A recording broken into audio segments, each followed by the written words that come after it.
Agus, pembicara kita pada sore hari ini, lulusan dari Sekolah Tinggi Teologi Alitea, dan juga untuk S1-nya, dan juga lulusan dari International Theological Seminary USA untuk gelar MDiv dan THM, yaitu Master of Theology. Lalu beliau pelayanan dari tahun 95 sampai 96 di Gereja Kristus Tuhan Surabaya. Pada tahun 96 sampai 99 di First Indonesia Baptist Church itu di LA, USA. Jadi beliau pernah pelayanan di USA ya. Lalu pada tahun 99 sampai 2016 beliau pelayanan di GII Hokim Tong Bandung. Lalu pada tahun 2016 sampai sekarang pelayanan di GKMI Semarang. Oke, inilah kita sambut Pak Agus Susanto. Silakan Pak. Ya, sore ini kita punya tema itu sangat menarik. Itu tema dari sebuah buku atau sebuah prinsip pengajaran yang diajarkan seorang yang sangat terhormat di Amerika. Secara pendidikan ya, di dalam dunia pendidikan itu sangat terhormat begitu. Karena Bapak Robert Sternberg ini itu banyak sekali, baik itu gelarnya maupun juga bukunya, pengaruhnya, kalau saudara lihat di dalam biografinya itu sangat luar biasa begitu ya. Doktornya saja 13 Bapak Ibu ya, saudara sekalian ya. Kalau saudara lihat itu dia dapat gelar doktor 13. Ya, itu honorary. Jadi macam-macam lah posisinya sebagai presiden apa, ketua apa, rektor apa, luar biasa lah. Tulisan bukunya bisa ratusan, bisa ribuan, waduh luar biasa artikel-artikelnya. Orang hebat. Ya. Nah, salah satu tulisannya itu ya yang sekarang kita mau bicarakan sedikit ya. Sedikit saja. Karena kita mau fokus kepada salah satu poin di dalam buku atau di dalam apa itu judul yang dia pakai ya. Nah, judul sore ini adalah Triangle of Love.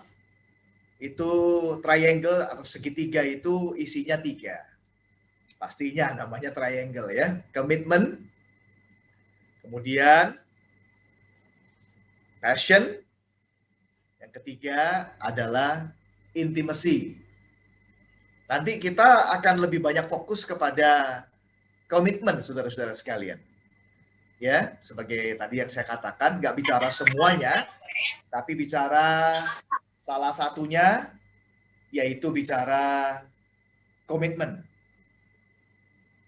Saudara bisa lihat bahan saya ya. Bisa lihat semua ya. Acungkan jempol aja kalau bisa. Bisa ya? Oke, thank you. Triangle of Love. Komitmen, passion, dan intimacy. Komitmen, gairah, dan keintiman. Ya. Kita mulai ya, saudara-saudara ya. Kalau kita bicara tentang komitmen, salah satu hal yang sangat berkesan bagi saya itu adalah sebuah film yang judulnya 300 atau 309. 2 film. Saudara mungkin sudah pernah lihat film ini. Saya lihat film ini beberapa kali. Tiap kali kalau diputar di TV ya, saya nonton lagi gitu. Senang sekali karena memberikan banyak inspirasi. Salah satunya ya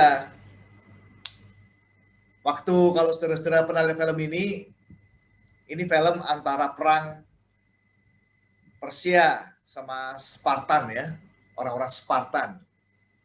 Pada waktu orang-orang Spartan yang jumlahnya cuma 300 ini berperang pergi dengan orang-orang yang berhadapan dengan orang-orang Persia yang jumlahnya jauh lebih banyak, yang katanya sampai jutaan. Itu di tengah jalan mereka bertemu dengan grup yang lain. Kemudian mereka bertanya, kamu ngapain? Kamu tuh siapa? Gitu kan? Who are you? Gitu kan? Kamu siapa? Mereka bilang, kami blacksmith, pandai besi. Lalu bertanya kepada yang lain, kamu siapa? Saya sculpture. tukang pahat batu. Kamu siapa? Saya farmer, saya petani, dan lain sebagainya begitu kan. Kemudian ini pemimpinnya berkata kepada grupnya yang 300 orang itu, dia bertanya, kamu siapa? Gitu, Spartans gitu kan. Mereka hanya menjawab satu kalimat, begitu ya. Wah, waktu ngomong begitu, rasanya merinding semua, karena itulah orang yang berkomitmen itu luar biasa.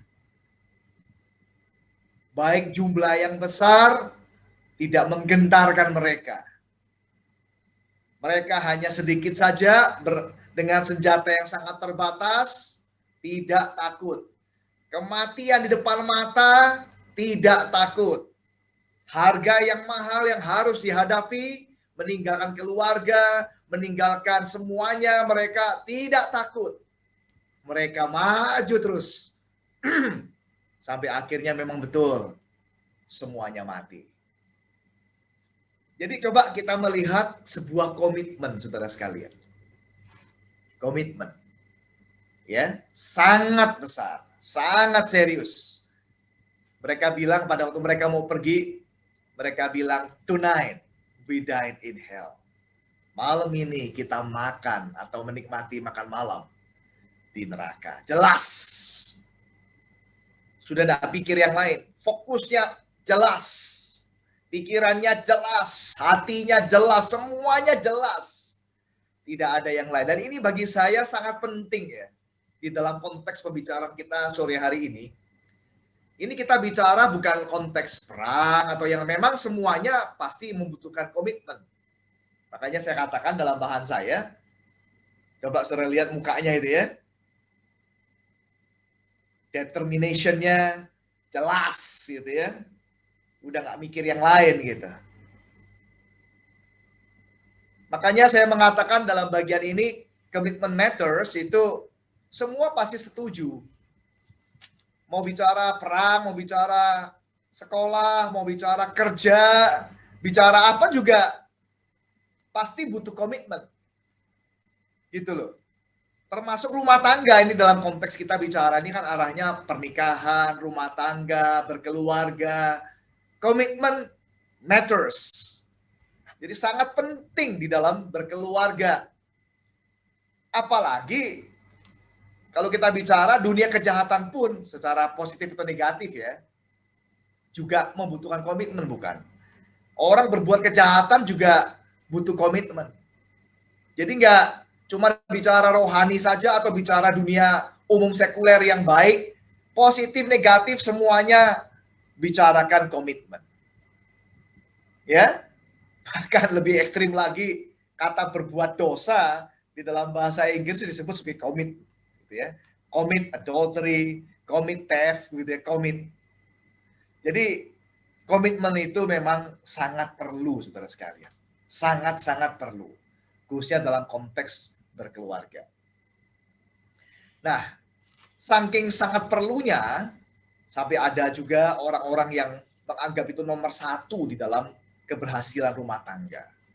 Kalau rumah tangga tidak ada komitmen, ya berat sekali. Gitu. Dalam dua hal yang lain, boleh tidak ada, kalau saya katakan. Ya, bisa tidak ada dalam perjalanan berumah tangga itu, yaitu passion dan intimasinya. Tetapi komitmen harus tetap ada. Harus tetap ada. Ya, jadi memang ada yang berkata itu nomor satu di dalam keberhasilan rumah tangga. Selanjutnya, saya mencoba menerjemahkan komitmen. Komitmen itu, supaya kita semua sepaham, itu saya katakan adalah kaitannya sama diri sendiri. Self-promise, janji yang kita buat di dalam hati sendiri begitu. Internal pledge begitu ya. Kira-kira kurang lebih bahasanya beda-beda tapi isinya sama. Ya. Atau tying self, inside will, inside power, inside decision. Jadi orang yang secara diri sendiri dia bertekad, dia berjanji, dia membuat sebuah keputusan yang mendorong dirinya untuk melakukan sesuatu. Jadi komitmen itu begitu terjemahan saya. Ya. Jadi janji kepada diri sendiri. Supaya kita bisa lebih jelas, kalau kita lihat tingkatan janji atau kaitannya sama orang lain, komitmen itu adalah kaitannya sama diri sendiri. Sendiri satu ya. Kalau promise itu kaitannya sama orang lain, janji kepada orang lain. Kita berkata promise, I promise, gitu kan? Kita berjanji kepada orang lain. Kalau yang berikutnya adalah oath, itu kita biasanya pakai di dalam bernegara, itu sumpah, janji secara negara gitu ya, secara begitu dengan organisasi-organisasi begitu ya. Dan ada lagi satu bentuk janji kepada Tuhan yang kita sebut sebagai vow. Ya, nazar terjemahannya.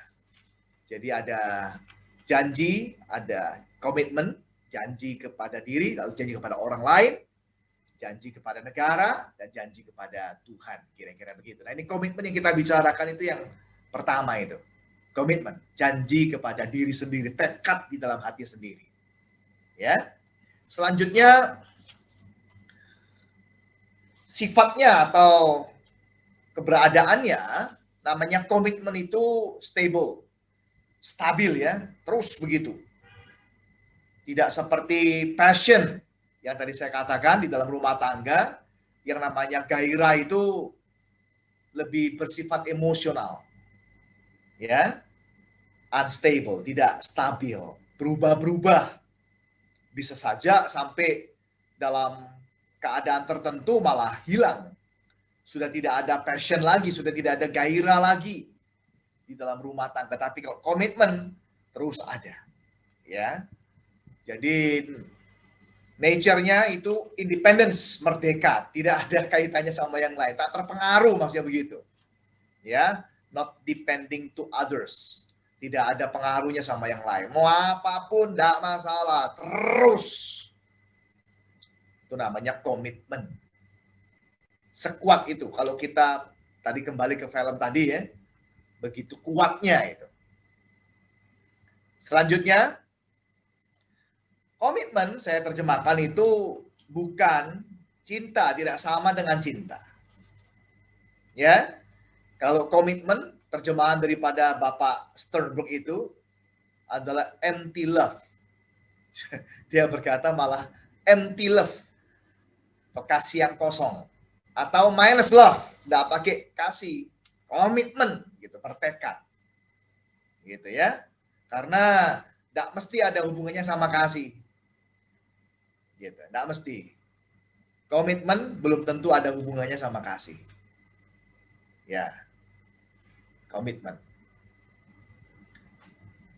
Jadi komitmen bisa tanpa kasih, tapi kalau orang mengasihi pasti mengandung atau memiliki komitmen. Ya, saya ulangi, kalau komitmen bisa tanpa kasih. Tadi dari segitiga itu aja. Kalau empty love berarti komitmen tok bisa gitu.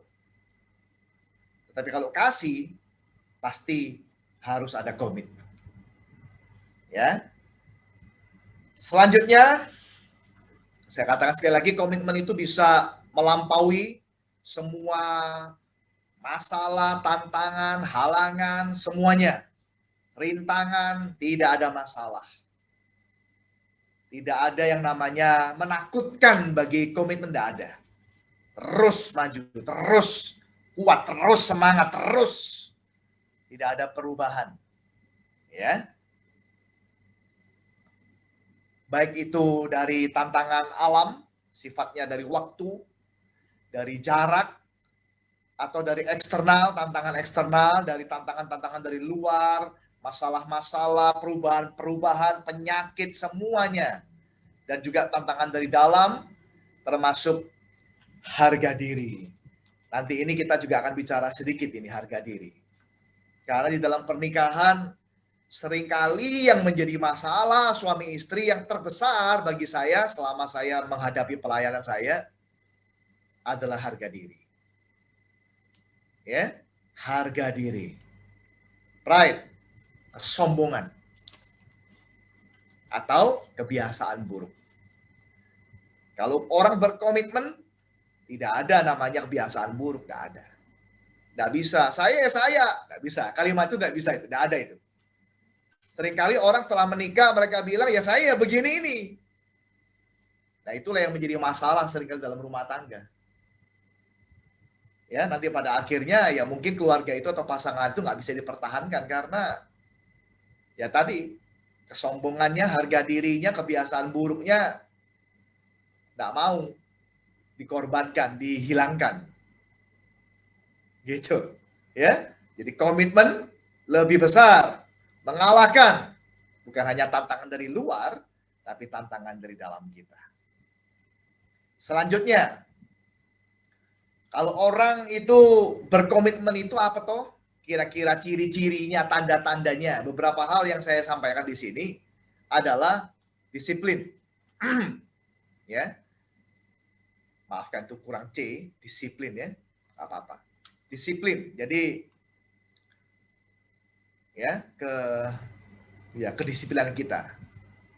Kemudian ketepatan kita, precision. Kemudian konsistensi, terus begitu. Honesty, kejujuran, keterbukaan. Ya, dan progressiveness. Maksudnya orang itu makin hari makin bukan cuma itu saja, tapi yang lainnya juga semuanya. Satu persatu terus semuanya akan dibuka, semuanya akan maju, semuanya akan lebih bersatu satu dengan yang lain. Progressiveness di dalam hubungan mereka. Karena mereka berkomitmen. Begitu. Ya, ada pasangan berkata, "Pak, gimana ini? Pasangan saya tidak mau cerita masa lalunya." Nah, ini. Kalau orang sudah berkomitmen tuh ya masa lalu juga diceritakan. Keterbukaan masa lalu, kegagalan masa lalu, penyakitnya, semuanya. Ya, itu komitmen tidak mengalahkan itu semua. Jadi kalau orang makin berkomitmen, makin terbuka, makin jujur, makin dekat satu dengan yang lain, makin semuanya. Ya, selanjutnya kita melihat beberapa macam orang yang berkomitmen. Kita lihat sampai di mana orang itu berkomitmen. Yang pertama, cop out. Ini orang yang nggak ada, nggak tahu, nggak ngerti, nggak punya komitmen. Cop out. Ya, nggak ada. Nggak punya apa-apa. Ya, ini orang yang kalau dalam konteks berelasi, berhubungan, nggak mau apa-apa ini. Ngomongnya, ya lihat besok, gitu. Ya, sering kita berhadapan sama orang seperti itu ya. Tidak mau dan tidak mengerti, tidak bisa gitu. Ya lihat aja, jalan aja, ya gitu. Tapi enggak gitu. Ya tapi enggak. Opt out. Kalau orang hold out, enggak berani. Dia sudah tahu, tapi dia enggak berani. Enggak berani. Karena dia tahu, wah ini berat ini. Udah enggak deh. Ya. Contoh yang paling gampang ya kalau sekarang kita lihat hujan. Mau keluar hujan. Udah kelihatan hujannya. Waduh, nggak jadi deh. Gitu. Ya. Kalau drop out, dia biar hujan, dia tetap jalan. Tapi kalau hujannya makin keras, dia balik. Gitu kira-kira. Jadi saat dia lihat hujan, oke deh, saya ke rumahmu. Misalnya begitu ya. Tapi waktu di tengah jalan, hujannya tambah kenceng. Kalau perlu ditambah banjir lagi. Kalau perlu ditambah macet lagi.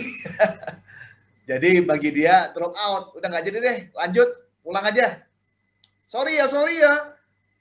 Banjir. Sorry ya. Macet. Udah 1 jam nih saya berhenti di jalan. Nah, begitu. Itu orang drop out. Tetapi yang saya harap kita sampai di dalam tingkat all out.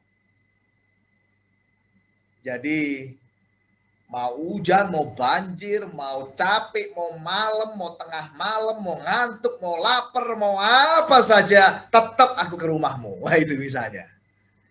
Kalau orang kita punya teman yang seperti ini, nah itu. Misalnya kita punya calon pasangan atau orang yang tertarik kepada kita, orang model begini, kalau udah ngomong satu kali tepat, nah itu tadi saya bilang persistensi, precisionnya, disiplinnya, komitmennya, nah ini boleh kalau menurut saya mau dijadikan pasangan ini sudah poin yang sangat bagus. Lebih daripada maaf kata mungkin dengan model tinggi badannya mungkin ya. Kadang-kadang kalau orang yang masih muda-muda ya, berharapnya itu mendapatkan pasangan yang kalau laki-laki mungkin berharap minta yang tinggi gitu ya, mungkin yang atletis, mungkin kalau orang-orang masa pacaran masih SMP SMA barangkali ya, pikirannya kan seperti itu ya, seperti bintang film lah, Korea-Korea begitulah. Ya, kalau yang perempuan yang mungkin yang cantik, mungkin yang putih, mungkin yang apalah begitulah ya. Tetapi kalau kita sudah melihat lebih dalam lagi, kayaknya masalah penampilan fisik bukan nomor satu, bukan. Ya, kalau kita lihat salah satu pasangan Korea yang top itu, Song Song Family ya, kalau tidak salah itu Song couple tuh ya, nikah juga 8 bulan cerai begitu kan ya. Kurangnya apa? Ya cantik, ya tinggi, ya langsing, ya putih, ya populer, dan kaya, dan semua-muanya 8 bulan cerai. Ya, bukan kita ikut bersukacita atas perceraian mereka, tidak, tetapi itulah masalahnya. Tidak ada komitmen. Ya. Mereka drop out, berjalan sebentar tapi drop out. Nah, di dalam pernikahan, kalau kita bicara pernikahan Kristen, nah ini nanti kalau ada yang mau bertanya, kita mungkin bisa ada sedikit waktu bicara. Itu salah satu poin yang saya katakan, di dalam pernikahan Kristen tidak ada drop out. Harus all out. Tidak ada istilahnya kita coba aja, kata coba tidak ada. Ya udah kita coba-coba aja. Nah, pernikahan bukan buat coba-coba. Pernikahan bukan buat mainan. Pernikahan buat orang yang berkomitmen. Sampai mati. Satu kali untuk selamanya.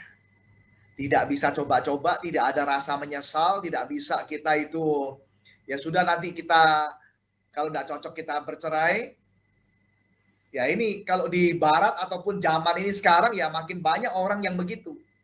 Ya kita jalan aja dulu. Gitu. Ya bahkan ada yang membuat surat perjanjian, kalau di Amerika sana namanya PNA ya, PNA, Pre-Nuptial Agreement. Jadi kalau nanti bercerai, harta gono gini begitu kira-kira, bagi-bagi harta. Nah, ini orang menikah kok sudah PNA ini kan bagaimana ini? Atau ada orang yang menikah sudah kita coba aja dulu, kalau nanti bisa punya anak baru kita jalan terus. Banyak sekali pernikahan tuh buat coba-coba. Tetapi pernikahan Kristen, Alkitab mengatakan apa yang sudah dipersatukan oleh Tuhan tidak boleh diceraikan oleh manusia. Jadi tidak ada regret, tidak ada reserve, tidak ada retreat, semuanya terus maju terus sampai Tuhan memisahkan, memanggil kita masing-masing. Jadi all out. Tidak ada yang namanya batal, lalu tambah lagi, dan lain sebagainya. Ya, itulah beda salah satu pernikahan Kristen dengan pernikahan non-Kristen. Selanjutnya, inilah yang di dalam teorinya dari Pak Robert Sternberg itu, segitiga, walaupun yang kalau menurut saya tidak bisa disejajarkan, tidak bisa sama sisi begitu ya. Komitmen tidak bisa disejajarkan dengan intimacy ataupun passion. Karena saya katakan tadi dalam perjalanannya nanti passion bisa hilang. Ya. Kalau passion, saya coba terjemahkan mungkin dengan bahasa yang lebih sederhana itu gairah atau ketertarikan secara fisik ya. Ya, kalau orang sudah berumur kayaknya nggak seperti orang muda begitu ya. Kayaknya mesra terus, kayaknya seperti bulan madu terus begitu. Enggak. Kenyataannya ya nggak seperti itu begitu. Ya, jadi kalau kita terjemahkan passion tuh gairah fisik, ya, atau intimacy kalau kita terjemahkan sebagai ketertarikan, kecocokan gitu, secara kepribadian, ya, intimacy, keintiman, kemesraan. Nah, kalau lagi ribut, lagi berkelahi, bagaimana kita bicara gairah? Bagaimana kita bicara kecocokan? Hampir semua pasangan yang bercerai kalau ditanya, kenapa bercerai? Karena nggak cocok. Ya, kenapa bercerai? Karena nggak cocok. Itu pasti ngomongnya gitu. Tapi kalau ada komitmen, tidak ada perceraian. Tidak ada kemunduran relasi. Terus akan makin dekat satu dengan yang lain. Bahkan kalau orang sudah berkomitmen itu kedua unsur yang lain itu makin hidup, makin berkobar-kobar, makin hangat, makin panas gitu. Jadi kalau dia udah berkomitmen misalnya kalau kita bicara masalah ketertarikan fisik, dia bicara kepada dirinya sendiri, dia bilang saya tidak akan tertarik untuk dengan pasangan orang lain. Saya tidak mau melakukan hal-hal yang tidak baik dengan orang lain. Karena dia berkomitmen. Nah, itu dia membuat passionnya makin hangat dan makin berkobar-kobar. Fokusnya, matanya, arahnya, pikirannya hanya kepada pasangan. Demikian juga dengan kemesraan, sama. Dia akan berusaha, akan melakukan, dia akan membuat dirinya itu makin akrab, makin dekat dengan pasangannya. Ya, jadi komitmennya itu ke sana. Sebetulnya nggak bisa langsung disejajarkan segitiga, tetapi ya berkaitan begitu. Ya, jadi Robert Sternberg saya tidak bermaksud untuk mengkritisi apa yang dia katakan, tetapi saya punya pandangan. Bagi saya komitmen itu lebih besar daripada passion dan intimacy. Seringkali bahkan tidak ada passion dan intimacy pun komitmen saja sudah cukup. Begitu. Karena itulah yang menghidupkan. Kalau salah satunya justru hilang, passion atau intimacy nggak apa-apa. Tapi kalau komitmennya hilang, wah repot ini. Misalnya, kalau sekarang kita bicara cuma passion tok, bicara rumah tangga ya, orang menikah ya. Kalau orang menikah, rumah tangga cuma bicara gairah fisik tok, waduh, repot ini. Rumah tangga cuma isinya masa suami istri saja, hubungan suami istri saja kan nggak mungkin gitu, nggak ada begitu. Itu kan bukan rumah tangga begitu. Begitu ada masalah dikit, ada persoalan dikit, hancur rumah tangga itu. Jadi kalau sekarang ada orang bertanya, kenapa menikah? Karena dia cantik, karena dia ganteng. Ya itu passion saja itu. Ya, hati-hati dengan pasangan yang seperti ini. Kalau sekarang juga, kenapa kamu menikah sama dia? Oh, karena kita banyak kecocokan. Suka makan rujak sama-sama, suka makan bakso sama-sama. Berbahaya.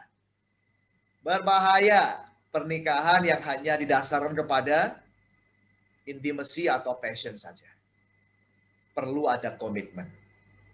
Dan itulah juga pada waktu orang menikah, komitmen itu yang dikatakan, bukan? Pada waktu orang menikah, kalau orang biasa berkata itu seperti sumpah pernikahan, janji pernikahan. Orang menikah dia ngomong apa? Hari ini saya mengambil kamu menjadi suamiku atau istriku seumur hidupku. Ya, seumur hidupku. Sampai Tuhan memisahkan kita. Jadi komitmen yang dibicarakan, kan bukan yang lain. Jadi bagi saya sebuah pernikahan, sebuah hubungan perlu ada komitmen. Apakah komitmen harus nunggu pernikahan? Jelas tidak. Di dalam perjalanannya kita bisa melihat orang itu berkomitmen atau tidak. Yang tadi saya katakan, janjinya tepat atau tidak, begitu ya. Sekali meleset, nah begitu kan kita bisa lihat, wah ini orang kayaknya kurang nih ya. Begitu pertama kali meleset saja sudah, wah ini orang kurang ini. Kita hati-hati sama yang begitu. Ya, langsung sudah gitu, sudah kurang, sudah meleset, ingkar janji, pakai macam-macam alasan lagi. Oh, karena ini, karena itu. Ini tambah lagi. Kalau dalam hubungan, kita melihat orang seperti ini, berarti ini orang nggak baik ini. Sudah meleset, masih cari alasan. Ya, harusnya yang baik, dia bilang, ya maaf, saya salah. Maaf, ada hal ini. Dan besok tidak mengulangi lagi. Sudah maaf hari ini, besok mengulangi lagi. Ini berat ini. Ya. Jadi kawan-kawan, kalau kita bertemu sama orang begini, ini kayaknya perlu diproses dulu. Kalau memang mau dijadikan serius. Karena dalam hal yang kecil saja dia udah nggak bisa pegang janji, nggak bisa pegang komitmen. Repot ya, dalam hal yang serius lebih repot lagi. Jadi komitmen sangat penting dalam pernikahan, dalam sebuah hubungan, melebihi daripada passion dan intimacy. Bisa ada passion, bisa ada intimacy, kalaupun nggak ada, harus ada komitmen. Ya, itu kira-kira 3 hal itu. Nah, kalau kombinasi kedua-duanya, saudara bisa lihat, misalnya antara komitmen dan passion, itu namanya fatuous love.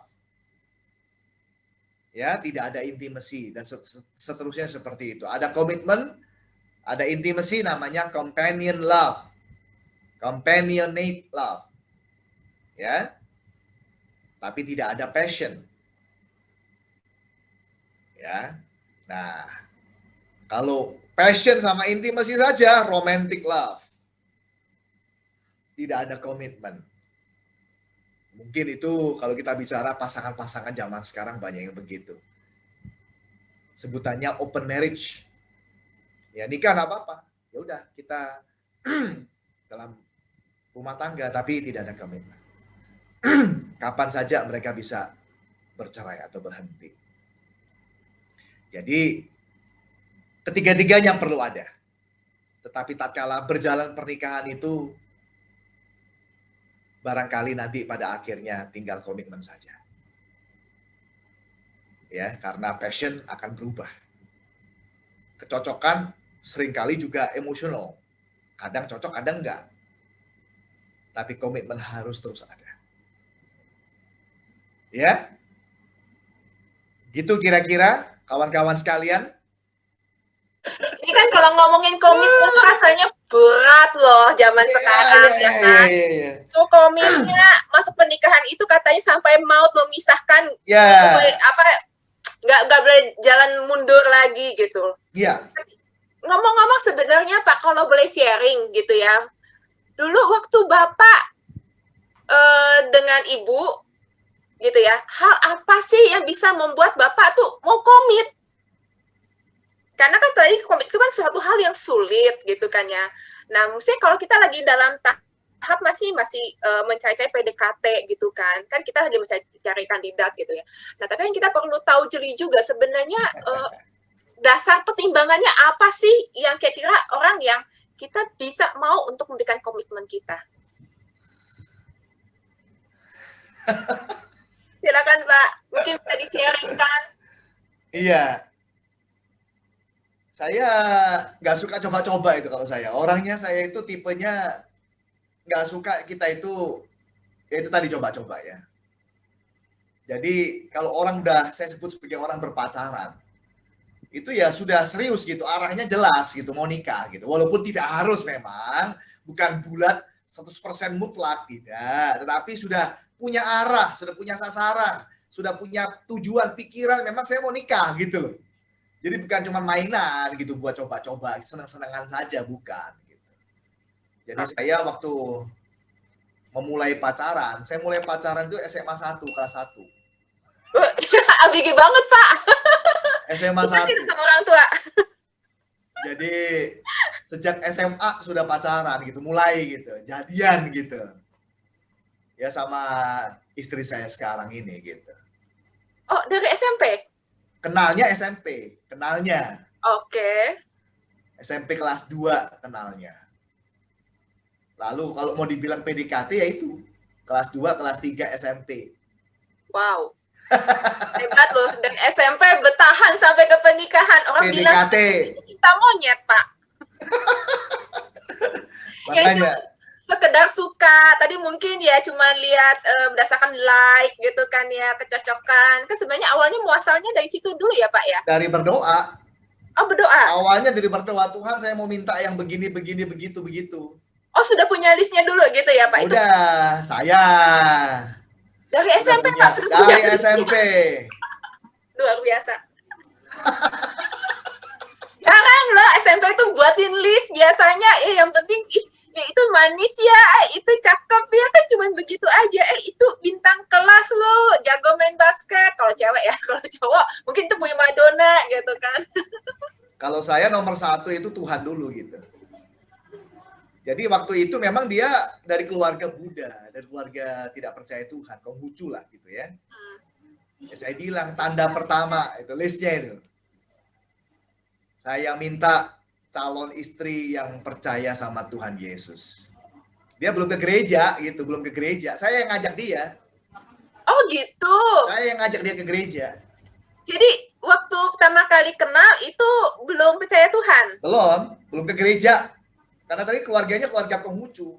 Oh gitu. Sejak itu saya bilang, Tuhan kalau saya mau punya calon istri ya saya mau yang ke gereja, yang percaya Tuhan Yesus. Saya berdoa. Saya ajak dia. Mau nggak ke gereja? Mau. Lalu tanda pertama udah langsung jadi. Oh gitu. Jadi langkah pertama bukannya ngajak nonton gitu ya, tapi Oh, ngajak dia ke enggak. gereja. Kalau saya ngajaknya ke gereja dulu. Oke. Terus Nah, dari sejak mana Bapak yakin dia benar-benar percaya Tuhan? Atau cuman ke gereja karena Bapak doang? yang tadi saya bilang toh, ada progressiveness toh. Oke deh. Yang tadi saya bilang ada progressiveness gitu. Jadi bukan cuma ke gereja doang, tapi akhirnya kita malah tiap hari ke gereja akhirnya dulu. Maksudnya Tidak, pacarannya di gereja gitu, Pak? tiada hari tanpa gereja. Memang pacarannya di gereja gitu. Vokal grup sama-sama, Oke. besuk sama-sama, sama-sama jadi pengurus remaja waktu itu. Ya gitu pacarannya di gereja. Oke. Tidak ada hari tanpa gereja. Waktu itu saya cuma tiap hari pulang sekolah, sore, gereja. Udah urusannya gereja terus. Nomor 1 jadi. Bagaimana ini? Ini jadi benar-benar first love and ini ya the last love gitu ya. Ya, saya mau coba. Saya tuh gitu, nggak mau coba-coba. Dan itu yang saya ngomong sama anak saya sekarang. Saya punya 2 anak, laki sama perempuan. Yang perempuan ini sudah mulai pacaran nih. Ya dua-duanya saya ngomong sama sih. Khususnya yang sama yang perempuan saya ngomong pacaran bukan buat coba-coba. Kalau memang mau cari calon suami ya yang serius gitu. Udah punya pikiran gitu. Jangan semua-muanya jadi pacar gitu. Pilih yang, kalau saya ngomong orang menikah itu syaratnya 2. Syaratnya 2, Kristen sama kerja. Kerja. Iya lah. Kalau nggak mau kerja gimana caranya? Maksudnya dari sisi cewek harus punya pasangan suami yang Iya dong. Hari ini banyak cowok malas loh. Hati-hati Iya, loh. Terus terang aja. Banyak cowok tidak mau kerja, malas. Saya berhadapan banyak rumah tangga ini ribut, banyak masalah, aduh hancur-hancuran. Karena suami tidak mau kerja, males kerja. Gitu. Hati-hati. Nah itu tadi, kalau orang komitmen kan kelihatan gitu loh. Dan termasuk komitmen dari sang suami untuk menafkahi keluarganya gitu Oh ya. iya dong. Kalau pacaran, ceweknya terus yang keluar duit, bahaya tuh. Oh. Berarti dari PDKT Makanya. pun udah kelihatan ya Pak ya. Kelihatan sekali. Jadi hati-hati ya teman-teman kalau lagi PDKT terus cowoknya tiba-tiba bilang dompet gue ketinggalan gitu. Ya kalau sekali oke lah, mungkin beneran ya. Mungkin beneran ya. Tapi kalau keseringan juga tanda tanya ya Pak ya. Kalau keseringan repot itu. Kalau Ya, sekali ya dimaafkan gitu ya. itu tanda yang kurang baik. Nggak bagus, nggak bagus. Ya, nggak dewasa. Jadi makanya kalau saya kepada yang mau nikah-nikah ini, pertanyaan saya dua. Ya, Kristen, kerja. Gitu. Kalau masalah penampilan fisik nanti deh. Mau yang begini begitu nanti urusan belakangan gitu. Yang penting dua itu. Oke. Ya, gitu Kenapa kira-kira. penampilan fisik itu belakangan, Pak? Bukankah cinta itu pada pandangan pertama? Apalagi cowok. Kenapa itu turun ke hati, Pak? Kalau di mata aja nggak sek, gimana mau turun ke hati? Memang saat pertemuan pertama kan kelihatan memang modelnya dulu benar. Tapi dalam pertemuan pertama kita langsung juga bertemu dengan kepribadiannya, bukan? Nah, itu menarik, Pak. Bagaimana tahu kepribadian di pertemuan pertama, Pak? Ya tadi saya lihat toh bagaimana dia tepat janji atau tidak, ya toh? Cara ngomongnya mendominasi atau tidak, mau menang sendiri atau tidak, menyombongkan diri atau tidak. Waduh, banyak sekali kelihatan langsung deh.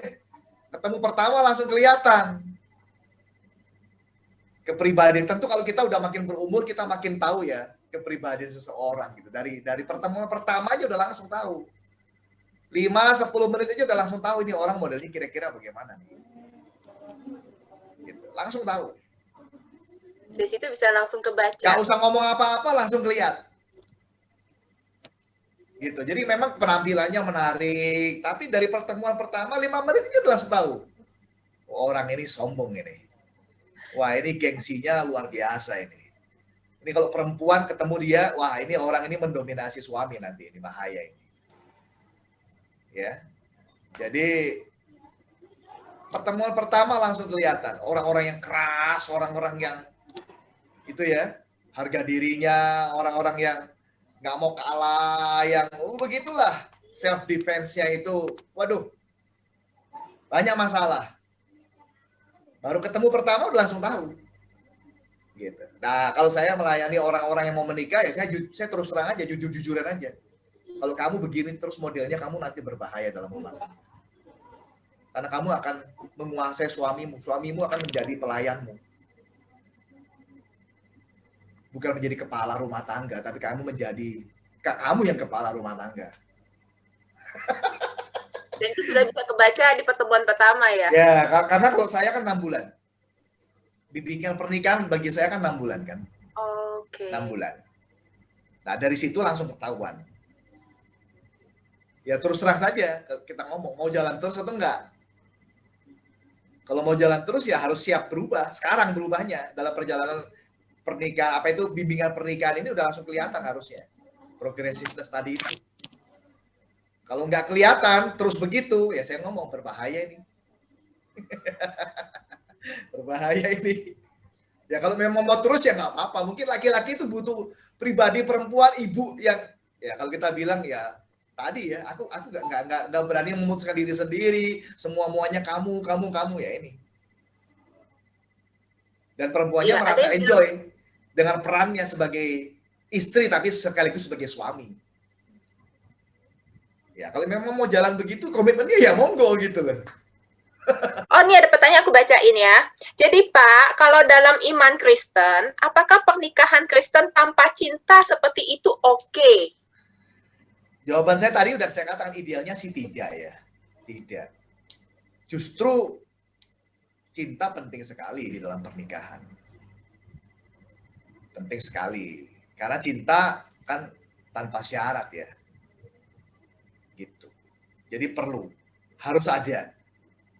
Cinta itu harus ada tetap. Harus ada. Tuh, namanya orang menikah nggak menikmati kan rugi tuh ya. Isinya cuman rasanya kayak adem-ademan, kayak gimana ya, kayak lulu gua gitu. Apakah itu yang dimaksud oleh Tuhan gitu?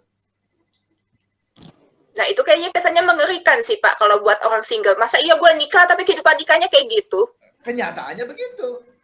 Banyak orang nikah kan takut daripada dibilang nggak nikah, maaf ya, daripada nggak ada pasangan, dan sebagainya. Udah nikah lah, nikah lah.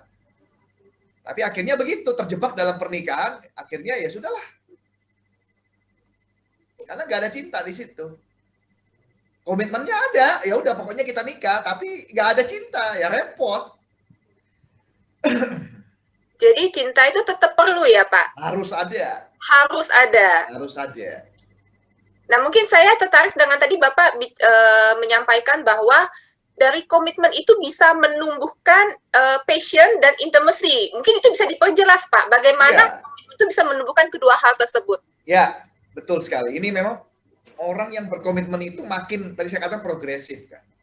Jadi kalau dia memang arahnya cuma kepada pasangannya, dia akan makin didekatkan dengan pasangannya itu.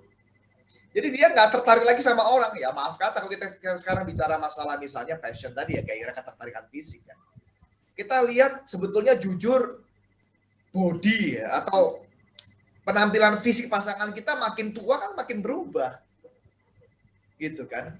Kan nggak bisa seperti dulu kan. Katakanlah sebelum nikah mungkin masih bagaimana. Setelah nikah itu jujur saja kan makin gemuk lah, mungkin makin banyak jerawatan lah, atau makin botak lah, atau makin ompong lah, dan lain sebagainya. Gitu. Tapi bisa enggak kita itu mempunyai perasaan yang jujur, perasaan yang natural, perasaan yang otomatis, perasaan yang bukan dibuat-buat, tertarik kepada pasangan kita, begitu. Dari mana itu kalau bukan dari komitmen?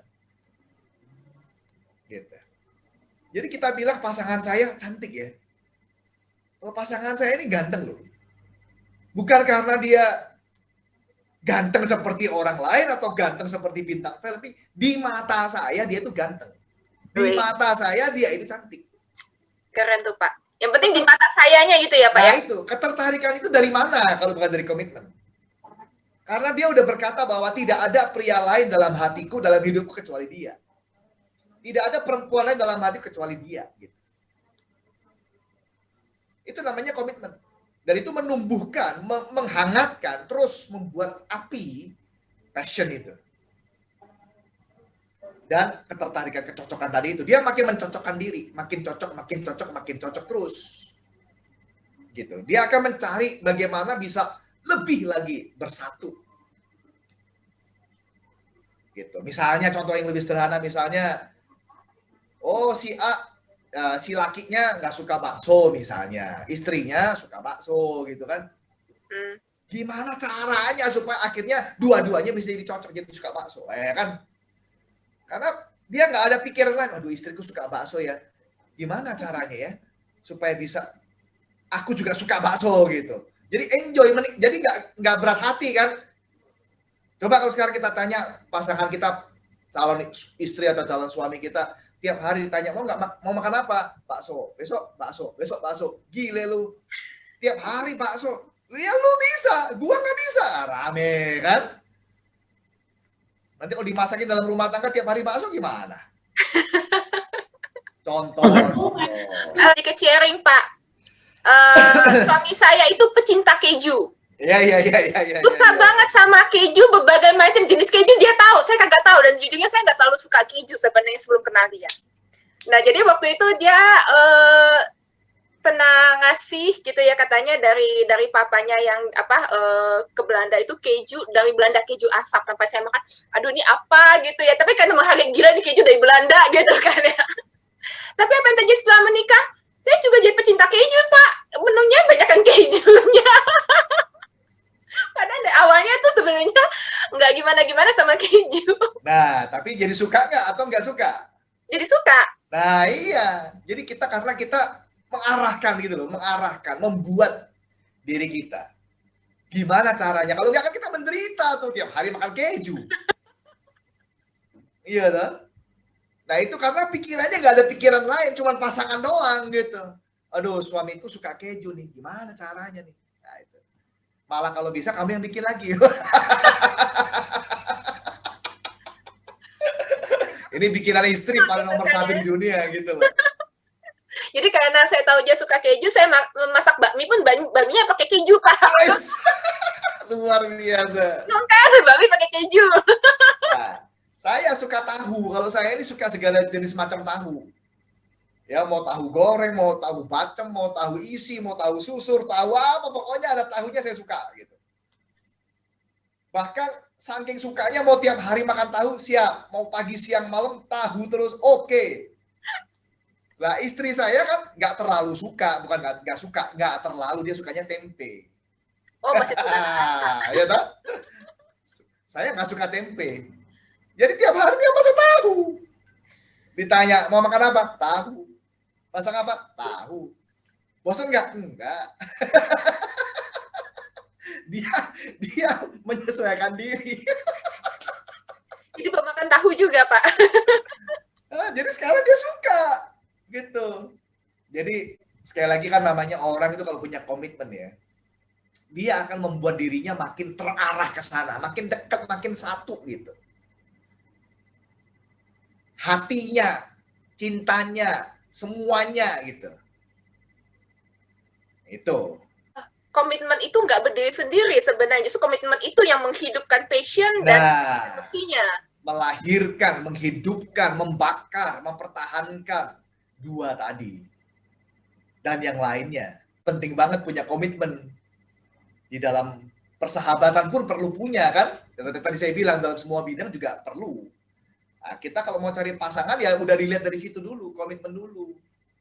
Tadi mungkin ada yang sedikit mengomentari kan katanya kalau wanita tuh harus tunduk gitu ya, dan kelihatan kalau bisa pertemuan pertama kelihatan cerewetnya atau apa. Tapi bagaimana kalau memang orangnya cewek itu kan kebanyakan cerewet ya Pak ya, terus dia ekstrovert, repot dong Pak. Belum apa udah dicap, oh ini nggak bisa tunduk nih gitu. Lain ya, orang cerewet sama ekstrovert lain sama tunduk lain ya.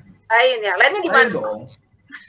Ya kalau tadi cerewet misalnya dibilang ini jangan ngomong dulu, dia nunduk ya, berarti bisa dong. Oke, Kan beda dong. dikasih saran atau dikritik, dia mau nerima gitu ya. Nah, misalnya gitu, kamu kok ngomong gini, oh iya ya, salah, sorry. Nah, kan kelihatan lah. Tapi kalau dibilang jangan ngomong ya lagi saya biar ngomong dulu, dia ngomong terus, nah udah. Itu bukan cerewet, ini bukan persoalan cerewet ini. Ini persoalan dia sombong ini, nggak mau nunduk ini. Oke, jadi bukan masalah cerewet atau ekstrovert. Nah, lain, bukan masalah cerewet atau ekstrovert. Sombong itu penyakit, dosa itu, berat itu. Rumah tangga kalau udah punya satu itu udah hancur. Nah iya, kalau mau berkomitmen sama orang begini ya memang harganya harus dibayar. Oke, ini ada pertanyaan lagi Pak tentang LDR. Nah, Saya tidak di zaman sekarang nih Pak, kayak Zoom kita ini kan dari berbagai kota nih, Makassar, Jakarta gitu kan ya, Garut. Kalau LDR gimana sih Pak bisa apa ya, mengenali kepribadian? Kan karena cuma terbatas nih. Cuman bisanya video call maksimalnya. Apalagi pandemik. Nggak boleh bisa naik pesawat. Sarankan ditambah huruf L1. LDR. Boleh lah. Itu LDR, Pak. LDR. Jadi limited long distance relationship. Maksudnya? Jangan terus-terusan long distance dong ya. Oh, jadi harus menetapkan ada waktunya untuk ketemu. Yes, limited. Kapan? Berapa lama? Kalau sekarang ditanya pacarannya berapa lama? 7 tahun. Semuanya LDR. Repot, itu repot. LDR kalau dibilang limited oke lah. Limited mungkin misalnya tadi itu 6 bulan oke lah. Harus ada pertemuan tuh ya, harus ada pertemuan. Harus ada kejujuran ya kan, lihat warna aslinya tuh ya kan. Nanti kalau lihat cuman gantengnya doang, lihat cakepnya doang dari video, dari kan nggak bener ini. Apalagi kalau cuma chatting doang ya Pak, WA. Aduh, bahaya, bahaya. Yang jawabin WA-nya terus temennya gitu Pak. Bahaya, bahaya. Lihat begini aja masih bahaya, ini nggak bisa. Oh gitu, kenapa bahaya kalau masih video Ya begini? kan, ini kan banyak kepalsuan dalam tanda kutip kan. Oke. Kita maaf ya mungkin ya pakai make up lah ya toh, berpenampilan yang baik, kita bisa atur-atur bagaimana. Tapi yang lain sebagainya kan nggak bisa. Di dalam keseriusan berhubungan kita kan nggak cuma 1 jam 2 jam, ya kan. Mau pacaran sama orang 1 jam 2 jam, itu udah bosen-bosen telepon 1 jam 2 jam.